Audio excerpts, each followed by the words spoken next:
Sa ngayon po ay nai-refer na ang impeachment complaint, dalawang impeachment complaints yun, nai-refer na ito sa House Justice Committee at dahil nasa House Justice Committee na ito po ay ibig sabihin initiated na. Dahil initiated na, hindi na lang ito simpleng na-file, magsisimula na po ang proseso ng pagtalakay ng impeachment. Ano po ito? Anong gagawin ng Justice Committee?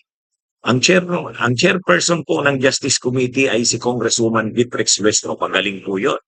Magaling. Makikita uli natin dito ang galing ni Congresswoman Beatrix Luestro. Ayan. Anong gagawin ng Justice Committee? Una, pag-uusapan kung i-consolidate na lang ba yung dalawang complaints o yung isang hiwa-hiwalay na diskusyon, o kaya baka yung isang complaint ay hindi sufficient in form, pwedeng ma-dismiss na yon. Kasi kung sa form pa lang ay hindi na sufficient, hindi na pag-uusapan ang substance. Yung isang complaint naman halimbawa, sufficient in form, pero hindi sufficient in substance, madi-dismiss na rin yun. Kailangan kasi masatisfy sufficient info, both in form and substance. Kaya ngayon, mga kabunyog, sa Justice Committee, obligadong padalhan ng kopya ng impeachment complaints ang presidente. Bakit? Hindi po pwedeng hindi siya padalhan yan. Due process yan. Pag hindi mo siya pinadalhan yan ang complaint sa kanya, pati-technical na naman yan. Sasabihin yan, hindi binigyan ng due process. So sa due process, bibigyan mo ng pagkakataon yung ikinakaso mo, tulad yan, impeachment case, bibigyan mo ng pagkakataon na idepensa ang sarili niya. Yan po ang mangyayari dyan mga kapatid. Mandatory yan. Obligado ang Kamara na gawin yan. Padadalhan talaga ng kopya ang presidente. Yan ba ay violation ng immunity from suit ng presidente? Hindi po. Ang immunity kasi from suit, bawal mong ikaso ang presidente ng criminal case. Bawal mong ikaso siya ng criminal case, civil case, bawal sa korte. Ang pwede lang gawin sa presidente, kung gusto mo siyang tanggalin dahil may nakita kang hindi maganda sa ginagawa niya bilang presidente, ang paraan para panagutin mo siya dyan, hindi para ikaso mo siya sa korte, civil case man o criminal case, kundi impeachment. Kung gusto mo siyang tanggalin sa pwesto, yun lang ang paraan. Hindi yan violation ng immunity from suit. Yung sinasabing immunity from suit, hindi mo pwedeng kasuhan ang presidente ng kasong kriminal, kasong sibil, sa panahon na nakaupo pa siyang presidente. Bakit hindi pwede? Siyempre, respeto sa kanyang pagiging presidente. Kung presidente siya, tapos kakasuhan mo ng kasong kriminal, masisira ang prestihiyo, reputasyon ng tanggapan ng presidente. Siya pa naman ang ating head of state. Kaya simbolo siya ng bansa. Kaya hindi pwede siyang kasuhan. Yan yung immunity from suit. Ang ibang posisyon, pwedeng kasuhan ng kasong kriminal. Kaya makikita nyo, sila Jinggoy, sila Joel Villanueva, pwedeng kasuhan ng criminal case. Plunder, malversation. Hindi naman sila immune from suit. Hindi sila immune from suit. Si Sara Duterte, immune from suit ba siya? Hindi siya immune from suit. Pwede siyang kasuhan ng kasong kriminal. Kaya nga kinasuhan siya sa ombudsman ng plunder eh. Kinasuhan siya. Pero hindi pwede siyang tanggalin sa pwesto hanggat sa pamamagitan ng kaso sa ombudsman. Hindi pwede. Pwede lang siyang tanggalin sa pwesto sa pamamagitan ng impeachment. Medyo mahaba-haba paliwanag yan. Sa ibang topic ko na lang siguro i-discuss yan. Pero dito tayo, ano nang mangyayari sa presidente? Dahil mayroon ng impeachment complaint at nai-refer na ito sa Justice Committee, mandatory, obligado ang Justice Committee na aksyonan ito. Hindi na yan pwedeng hindi aksyonan. So ang mangyayari dyan mga kabunyog, mga kababayan, papadalhan na ngayon ng kopya ng Justice Committee ang presidente. hindi yan violation ng immunity from suit kasi hindi naman ito criminal case. Impeachment case ito. Allowed yan sa Constitution. Pero, anong mangyari sa presidente pag pinadalhan siya ng kopya? Sasagutin niya ito. Ngayon, kung hindi niya sasagutin ito, parang wini-waive niya yung kanyang right na sumagot sa akusasyon sa kanya. Magdidesisyon pa rin ang Justice Committee. Parang ano yan parang kaso sa fiscal. Pinadalhan ka ng subpoena, tapos pinapasubmit ka ng counter affidavit, hindi ka nag-submit. Magdidesisyon pa rin ba ang fiscal o prosecutor? Yes. Hindi na i-consider yung sagot mo kasi hindi mo sinagot Hindi ka nagdepensa ng sarili mo. Winave mo yung right mo. So, ganyan po ang mangyayari dyan, mga kapunyugma. Sa parte ng presidente, may option siya. Sasagot ba siya o hindi? Pwede naman siyang sumagot. Magpadala na lang ng sagot niya. Kaya yung abogado niya na lang ang sumagot. Pwede naman yon. Pero pag hindi siya sumagot, parang winave niya yung right niya na sagutin ang mga akusasyon sa kanya.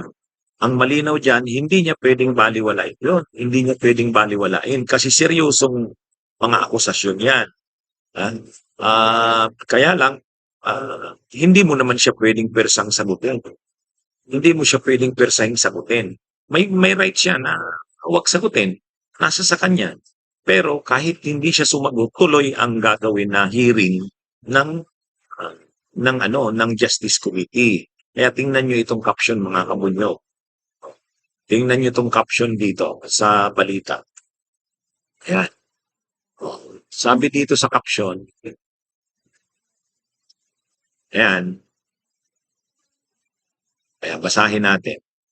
O tingnan niyo yung caption, mga kabunyo, mga kabayan. House to invite PBBM to respond to impeachment complaint.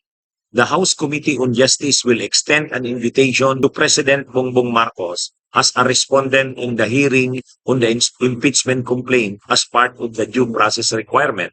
If Marcos chooses not to participate, it would be deemed a waiver of his right to answer the allegations, according to Representative Jervil Luestro.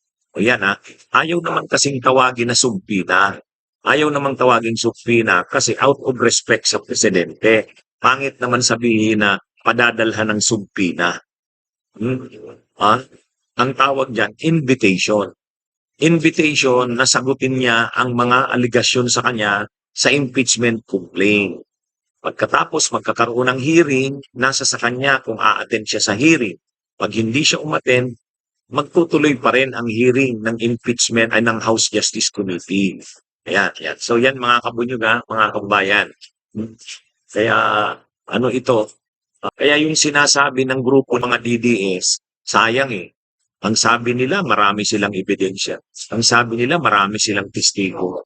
Ang sabi nila, marami silang congressman na mag-i-endorse. Yun pala, wala naman. Yun pala.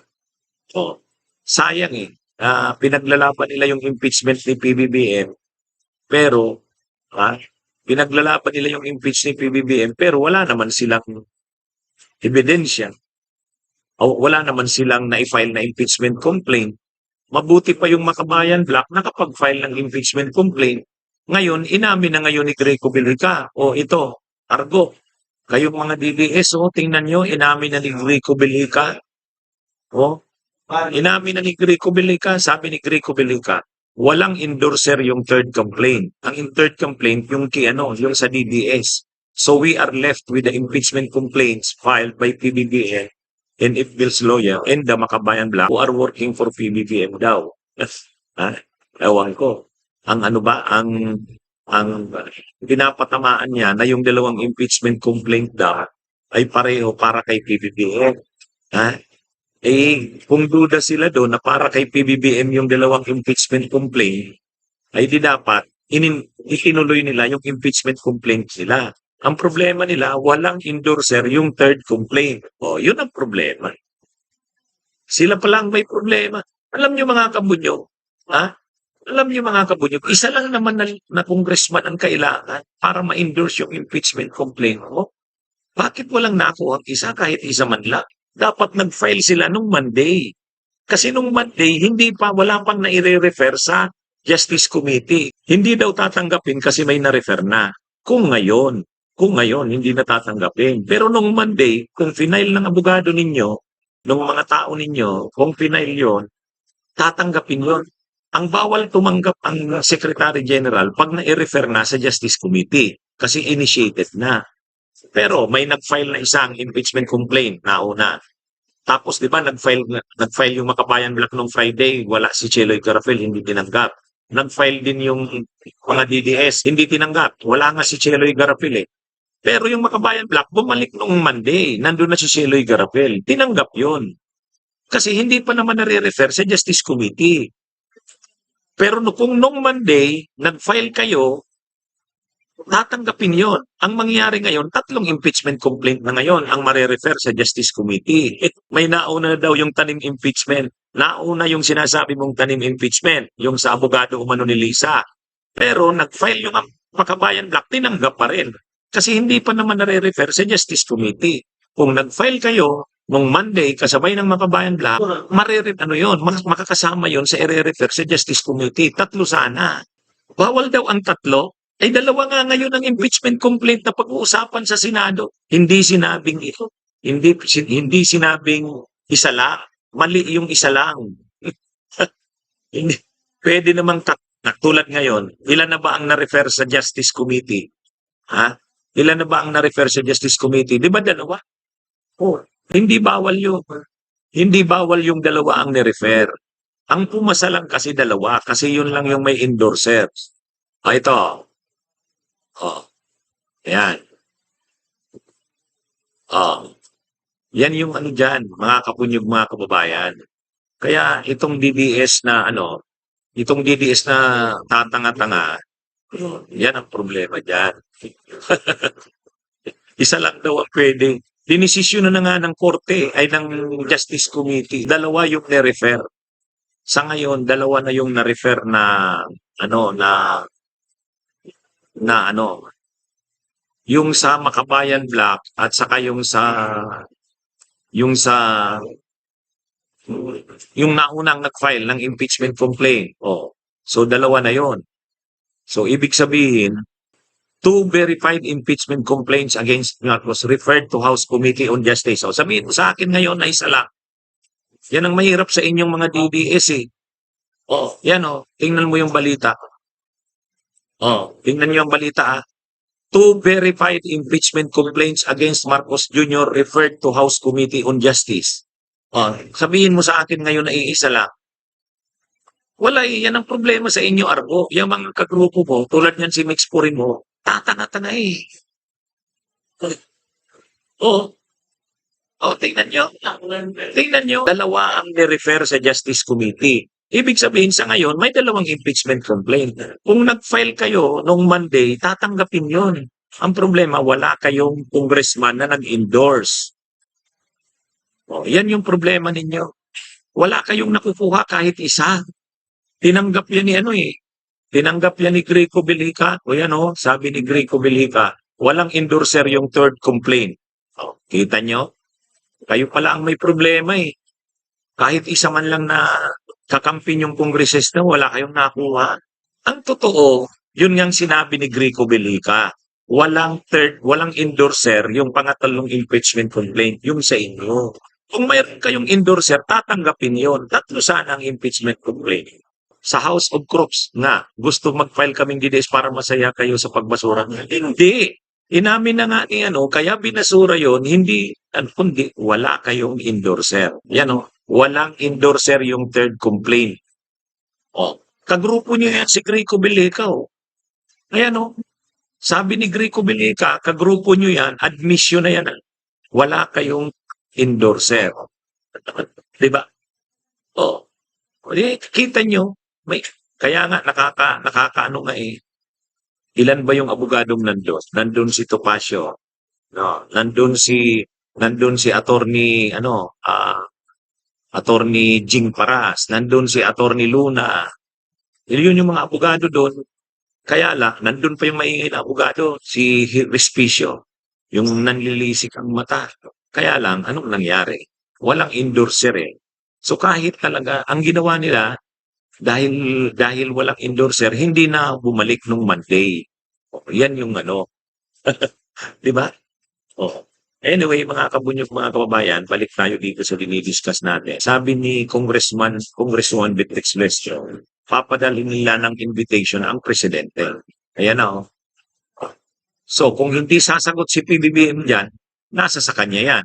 Pero magtutuloy-tuloy ang ang hearing. Magtutuloy-tuloy ang hearing. Kaya lang, hindi ibig sabihin na may hearing, makakalusot na ang impeachment.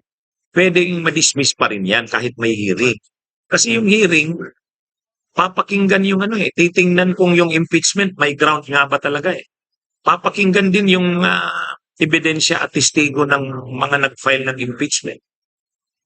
Pagkatapos niyan, magde-decide ang House Justice Committee kung sufficient informed and substance. Yun. Kapag sinabi ng House Justice Committee, sufficient informed and substance, dadalhin na ngayon sa plenary yan. Pagbubutuhan na yan. Kailangan ang 1/3 ng mga kongresista ang boboto. Yan mga kabunyog, mga kababayan. So medyo mahirap-hirap pa rin ang dadaanan nito. Bakit? Bakit? Unang-una, i-determine ng House Justice Committee kung sufficient informed and substance. Ano ang ibig sabihin ng sufficient informed? Ibig sabihin, yung plea, yung pagkakagawa pa ng impeachment, yung complaint, tama, sumusunod sa rules. Pangalawa, yung mga grounds ba na sinasabi doon, yung mga testigo, ebidensya, sapat-sapat para isulong ang impeachment. Yan yung sufficient in substance. Pwede kasi na sufficient informed pero hindi sufficient in substance. O kaya sufficient in substance, hindi sufficient informed. O kaya pareho hindi sufficient.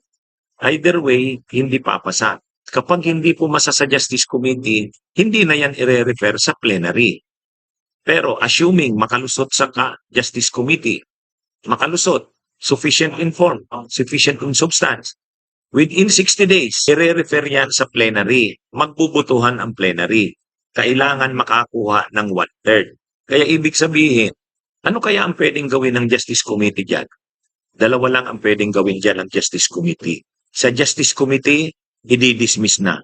Pag na-dismiss sa Justice Committee, hindi na dadalhin sa plenary. O kaya, makalusot sa Justice Committee, dadalhin sa plenary. Pag dalhin sa plenary, makakuha kaya ng support ng 1/3. Mahirap din yun. Mahirap yun. Kaya mga kabunyog, mga kababayan, kahit makalusot sa Justice Committee, pagdating sa plenary, kailangan mong makakuha ng 1/3. Mga 104 na kongresista yan. Kaya medyo mabigat-bigat. Yan mga kabunyog, mga kababayan. Ano ito? Hindi pwedeng walang hearing. Obligadong mag-hearing. Hindi pwedeng hindi pa sasagutin si PBBM. Papasagutin talaga. Nasa kanya na lang kung sasagot siya. O yan mga kabunyog, mga kababayan. Kaya pinapaliwanag ko, tuloy-tuloy ba tong impeachment na to? Yes, obligado yan na i-consider ng Justice Committee. Obligado ba silang mag-hearing? Yes, obligado silang mag-hearing. Ngayon, anong gagawin sa hearing? Pasasagutin ang presidente. Papakinggan yung mga complainant sa kanilang mga testigo at ebidensya. Ngayon, anong mangyayari? Magdi-decide ang Justice Committee. Sufficient ba informed or substance? Pag sufficient, informed and substance, dadalhin sa plenary, magbubutuhan. Kailangan ang 1/3 na boto. Pwede naman, pag sa tingin ng Justice Committee, walang probable cause, hindi ito uubra, hindi sufficient informed and substance. Wala na, hindi na dadalhin sa plenary. Okay? Okay mga kabunyog, mga kababayan, so yan ang aabangan natin. Yan. So magandang araw sa inyong lahat. Mabuhay po tayo. Bunyog, bunyog, halikan na kasama ka. Bunyog, kapag buklod ay may pag-asa. Luzon, Visayas, Mindanao, isa ang pananaw. Sa bagong Pilipinas ang bunyog isisigaw. Bunyog.